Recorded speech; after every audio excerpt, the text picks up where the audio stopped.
Your anxiety is secretly a superpower. What if that feeling you're always fighting, the one you've been told is a weakness, is actually your greatest advantage?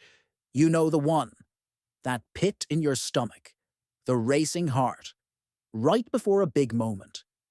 What if it's not a signal to back away, but a sign that you're about to do something incredible? For pretty much our entire lives, we've been told to calm down, to stuff our anxiety away, to see it as some kind of character flaw. But what if calming down is actually the worst advice you could get? It turns out the brain scan for anxiety looks almost identical to the brain scan for excitement. The only thing that's different, how you decide to label it. Look, let's be real. Anxiety can feel completely debilitating. It's that nagging voice in your head that says, don't speak up in the meeting, don't go to that party, don't even bother applying for that job. It's the endless, looping playlist of what-ifs that can make your world feel smaller and smaller and keep you stuck on the sidelines. It's like being on high alert for a danger that never actually shows up. And man, is it exhausting. And when we try to fight it, to just ignore it or push it down, it only gets louder. This constant internal battle can lead to real-world consequences. Missed deadlines, strained friendships, and that sinking feeling of being stuck while everyone else seems to be moving forward. It's not just in your head. It can mess with your physical health, too, from headaches to sleepless nights. This is a feeling that can literally hold you back from the life you want to live. But here's where things get interesting. What if you just stopped fighting? What if instead, you actually listened to what your anxiety is trying to tell you? At its core, anxiety is just a biological signal that something important is happening.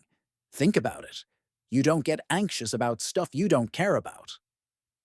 The jitters you feel before a big exam, that's because you care about passing. Those nerves before a first date, it's because connection matters to you. Your anxiety is basically a big flashing arrow pointing directly at the things you value most. Neuroscientists like Wendy Suzuki argue that anxiety is an evolutionary tool designed to protect us. It delivers a surge of energy and heightened alertness, not to paralyze you, but to get you ready for a challenge. That adrenaline is your body's ancient fight-or-flight system kicking in, giving you the fuel you need to perform. The secret isn't to get rid of the feeling, but to learn how to use it. Your three-step superpower activation. So, how do you actually do that? How do you turn this deeply misunderstood emotion into your greatest ally? It really just comes down to a simple, three-step process. Step 1. Reframe your physical feelings. The next time you feel that familiar surge, the racing heart, the sweaty palms, don't slap the label anxiety on it. Instead, say this to yourself, out loud if you have to. I am excited. Research from Harvard Business School found that people who simply reframed their anxiety as excitement performed way better under pressure. Your body isn't panicking, it's gearing up. See it as your system powering up for a challenge, not shutting down in fear. Step 2. Turn your worries into a plan. Anxiety loves to create a messy, chaotic storm of what-if scenarios in your mind. Your superpower here is to grab all that chaotic energy and give it a job. Pull out a piece of paper and translate those vague worries into a concrete to-do list. Worried about a presentation? Channel that nervous energy into outlining your main points. Anxious about a social event? Use that focus to come up with 3 easy questions you can ask someone. This flips the script from feeling helpless to feeling in control. Step 3. Take one tiny step. That energy has to go somewhere. The final and honestly most important step is to take one small, immediate action.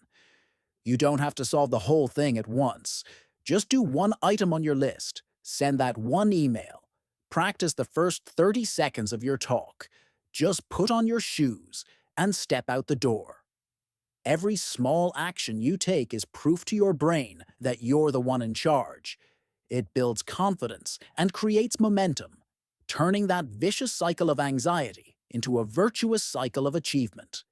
This is a huge mental shift, and it definitely takes practice. So, I want to hear from you.